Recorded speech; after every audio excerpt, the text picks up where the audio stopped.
Assalamu alaykum, hörmətli televizor көрgüçülər. Yaxşımsızlar? Dünya Uğur Qurultayı Tor televiziyasının günlük xəbərlər proqramısına həmminglar xoş gəlibsizlər. Mən İftixar Abdurşid. Bugün seyşənbə. Hörmətli görürmənlər, tövəndə diqqətinizlər günlük xəbərlər proqramımızın təfsilatıda bolsun.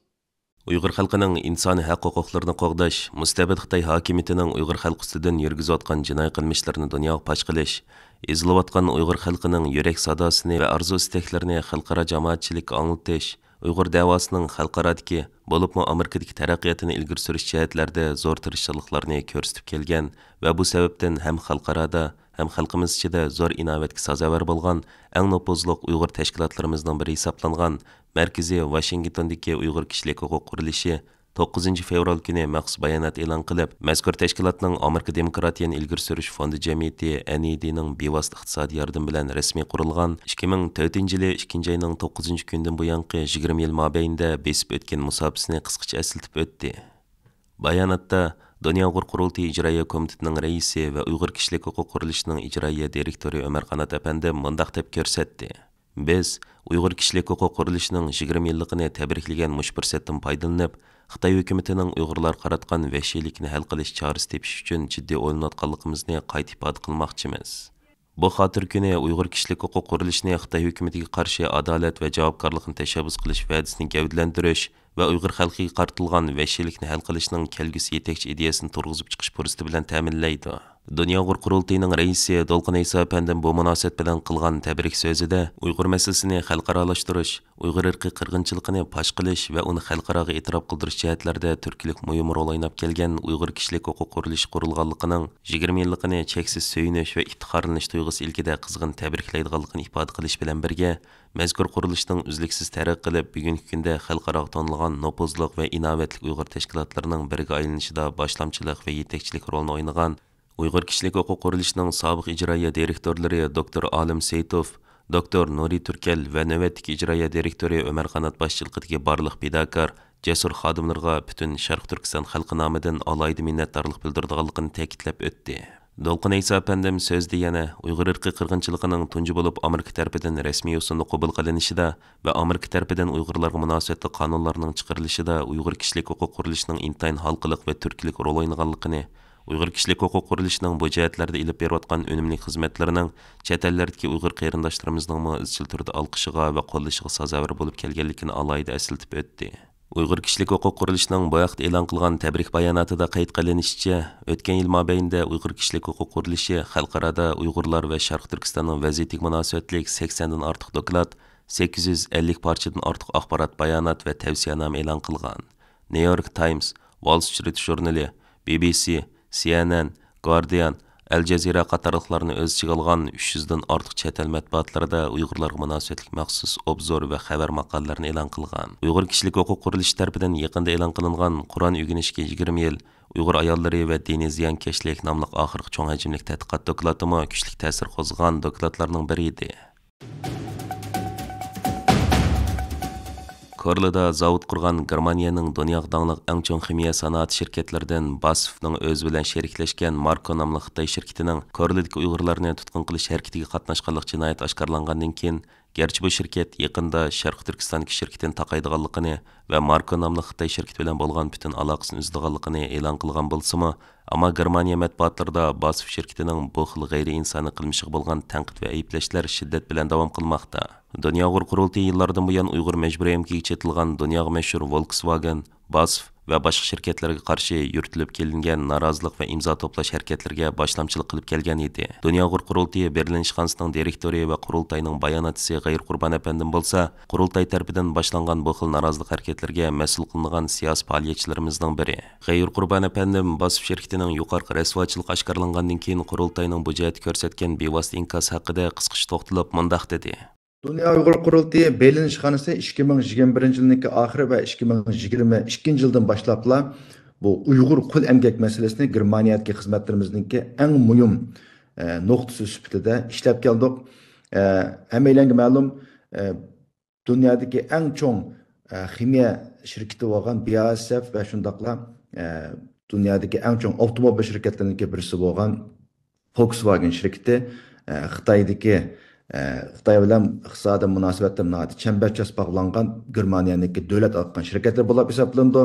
Bu shirkatlarningki bunda cho'ng iqtisodiy manfaat oldida Sharq Turkistondagi Uyg'ur qul emgigiga ketishlik bo'lgan ahvolni to'xtat, vatanimizdan chiqib ket degangilam chiqib ketmayganligini biz allaqachon his qilganligimiz uchun biz 2021-yilning oxiridan boshlab Germaniyadagi yuzlagan aloqador ommaviy tashkilotlar bilan zich hamkorlashib Germaniyada bir qonuniy ramkani shakllantirish uchun ko'plagan xizmatlarni olib bordik va bu o'rtaq xizmatlarimizningki natijasi sifatida 2023-yili Germaniyada tunji qatim ta'minlash zanjiri qonuni kuchga ega bo'ldi.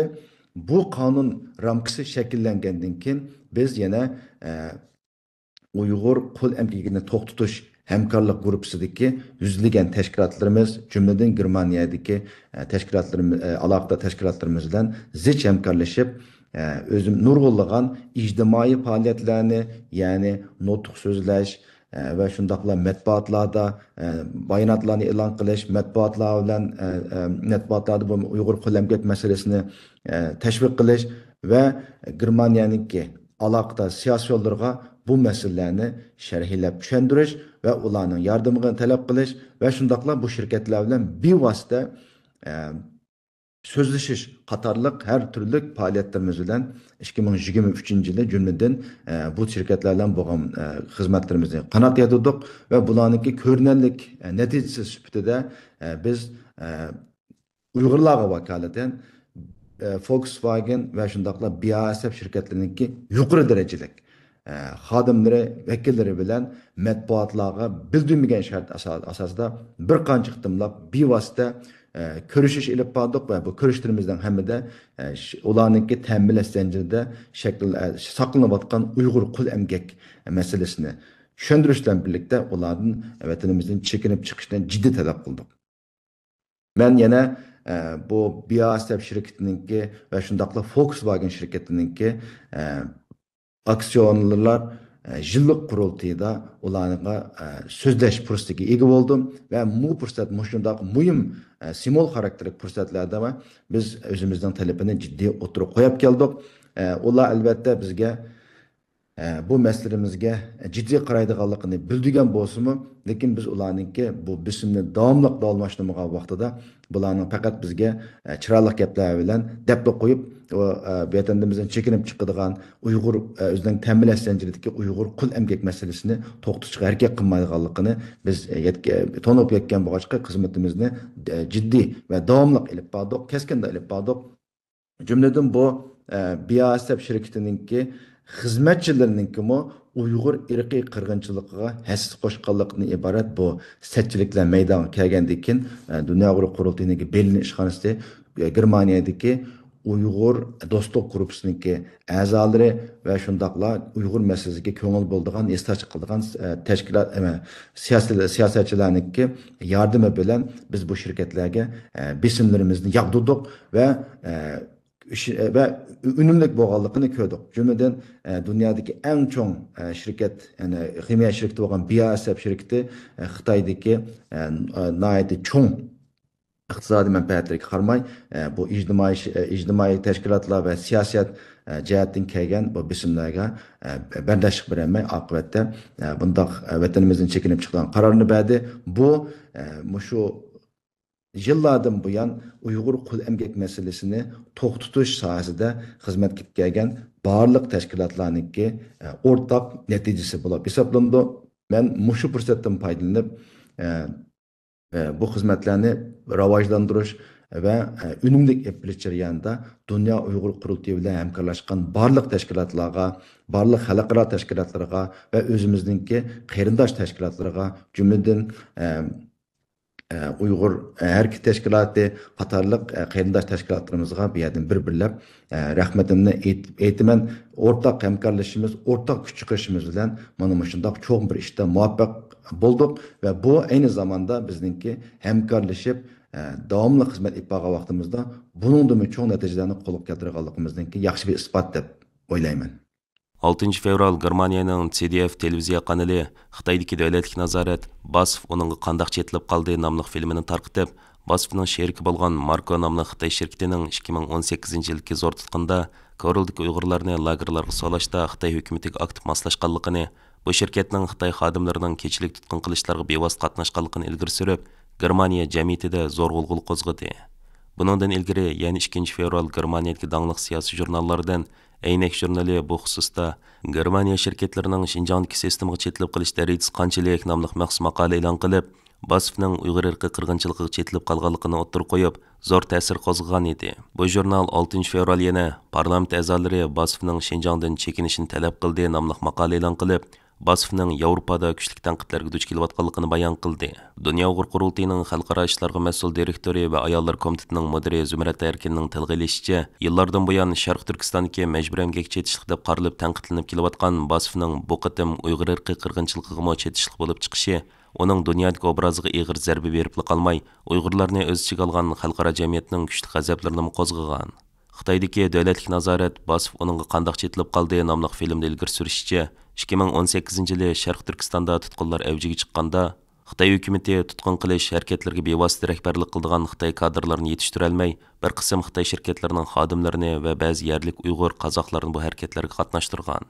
Basfning sheriki bo'lgan Marko nomli Xitoy shirkatining xodimlari shu qitimli tutqunda aktiv rol o'ynagan. Filmda tasvirlanishicha, Xitoy hukumati shu chaqda ularning qo'liga tutqun qilinuvchilarning tizimligini tarqitib berib, har bir uyga 2 xizmatchi xodimni belgilab, bir kechada nurg'unlagan Uyg'urlarni tutib lagerlarga solgan. Shu qitimli tutqunlarda bostirilgan rayondagi 40 ming kishidan 10 ming kishi tutib ketilgan. Hozir Olmaotada yashayotgan 2018-yilgi tutqunga bevosita qatnashgan lager shoidi Gulpiya Qozibekning CDF kanaliga bildirishicha, Xitoy hukumati yana ota-onalar tutib ketilgan bolalar uchun maxsus bolalar lageri ta'sis qilgan.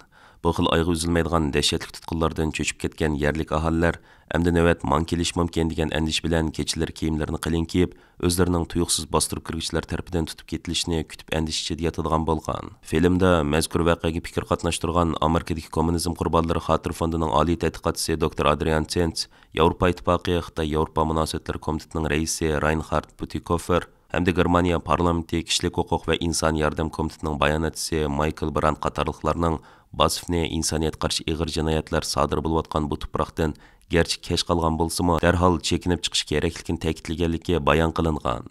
Michael Brandt mundaq degan: Natsistlar zamonida tarixning turkiga mixlangan bir shirkatning minglagan begunoh insonlarni uylaridan yulib chiqib, lagerlar qamab, majburiy o'zgartish ilib bordigan, majburiy emgak soldigan bir sistemaga bugun yana bir qatim vositlik sherik bo'lishi Basf uchun hamda Germaniya uchun haqiqatanmi qo'rqinchli bir hikoya.